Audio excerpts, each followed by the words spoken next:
Besides the seven sacraments being a distinct characteristic of the Catholic style of Christianity, a central part of Catholicism is the Mass. This term comes from the Latin word missa, to send. The Mass is an objective event, a manifestation of the sacred in a particular time and place. Moreover, it is an example of a liturgy, which refers to regularized sacred work. It's pretty much the same every time.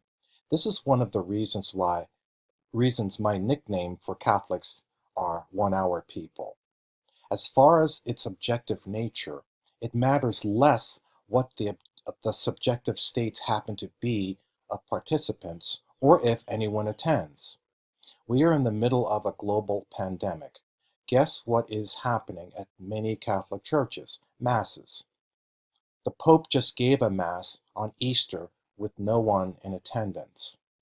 Another characteristic of this style of Christianity is the smells and bells. Stained glass, censers, incense, bells, pipe organs, colorful vestments. If we were in class together, I would bring in a Bible and pretend I were a priest in the Middle Ages. I would ask you all to take out your Bibles, turn to a chapter and verse, so we could read together and then pray. A smarty pants from our class would yell out, "Old man, what are you doing?" They couldn't read. Someone else would say, "Not only that, ancient one, even if they could read, they couldn't read Latin." Jerome had translated the Bible from Greek to Latin. It was called the Vulgate. Some other smarty pants would yell out that they didn't have many Bibles. So now we ask, how in the world did these people have proper worship without the Bible? Well, it wasn't so much a Bible-centered service, but worship was celebrated with the senses.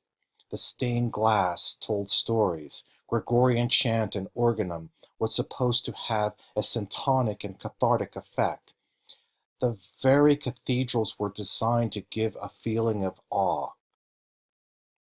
The last significant feature of the Mass, and a doctrine not found in any other branch of Christianity, is the doctrine of transubstantiation. During the high point of Mass, the Eucharist or communion, something extraordinary happens. According to Catholicism, when the priest says certain words, the bread and wine actually become the body and blood of Christ. Other branches of Christianity to come will hold that Jesus is present or in and around the bread and wine, or that the Eucharist is just a memorial. The Mass is representative of what we can call the three M's: mystery, magic, and miracles.